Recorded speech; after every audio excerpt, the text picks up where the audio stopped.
My name's TimothyMartin. I brought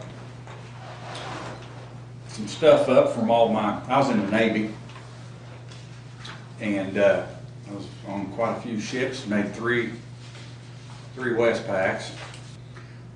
I was in two times, 70 to 74 and 77 to 79. Now, in 70, were you drafted? Did you enlist?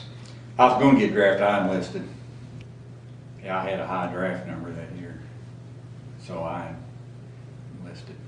My first 4 years I was in Beachmaster Unit 1, stationed out of, my very first year, it was the Western Pacific Detachment in Yokosuka, Japan. And then that unit folded up and it all went back to Coronado, California at the amphib base there.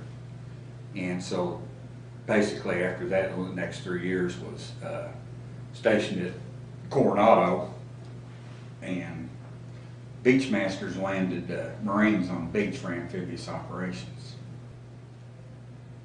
And so we were kind of like the traffic controlling down, you know, when the mic boats and stuff come up on the beaches, you know, and drop their ramps and everything, and the vehicles and the guys and the troops and stuff would come out. Well, we would direct these people where they needed to go, so there wasn't a whole lot, you know, a bunch of confusion on the beach when they all got there, like, well, what we do now, you know. So we were kind of like traffic controlling down there. And I was a signalman, and so I was in visual communications for flag, semaphore, and flashing light. What are the memories that stand out to you from your time in? Oh, every bit of it. I mean, I still think about a lot of that. It's, you know, it's pretty interesting. It's one of the highlights of my life. Probably was the highlight of my life when I was in there. I mean, you take, you know, when you're 18 years old and you leave a little town like this, and then first thing you know, you get out of boot camp and they send you to Japan, you know, something like that. And, you know, it's So after you got to Japan, what was your duty assignment? Basically there we had a company there. There was probably 30 guys stationed there, and that's what we did, was assist. There was a beach there called Numazu, Japan, is at the base of Mount Fuji, and they had an ocean beach there. And so anytime that the Marines needed assistance, you know, if they were going to send some troops out to board a ship or something like that, we would bring the boats in and then get the troops loaded out and everything like that, and get them out to the ship. And see, a lot of what we also did too was the old mic boats that they had, that the personnel and the either the like tanks or just their trucks and jeeps and everything like that. A lot of times when the mic boats would come in and they would drop their ramps so you could bring people on, or, you know, offload or anything like that, a lot of times the ramps would not raise up, and so the boats could not get off the beach. And so we had an amphibious vehicle. It was called a Lark, and that's what I did. I was a Lark operator. We would hook up some pulleys to and some cables to the ramp to the back of the boat, and we'd hook it up to the Lark, and then we'd just kind of back up and it'd raise the ramp up, and we'd get it to where they could get off the beach real fast before you had a whole bunch of well, a lot of times when the surf come in, it turn these boats sideways. You don't want them boats sideways sitting on the beach. So we tried to get the ramps, you know, back up and get these boats straightened up and get them off the beach for the next wave to come in.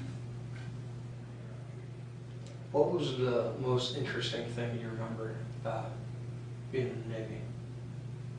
I don't know what the most interesting. And well, there was, when we was off the coast of Vietnam,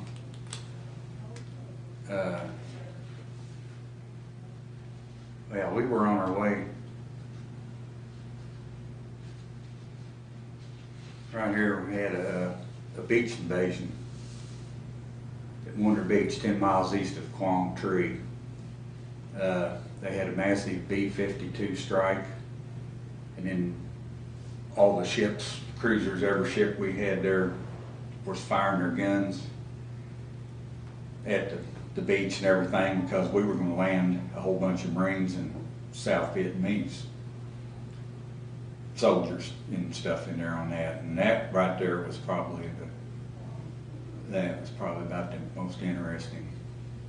There was a lot of interesting things, but that and there was the one, you know, I mean, they were firing back at us too, you know, and we were firing at them, so. Yeah. Yes, there was. There was probably 12 ships, maybe 15.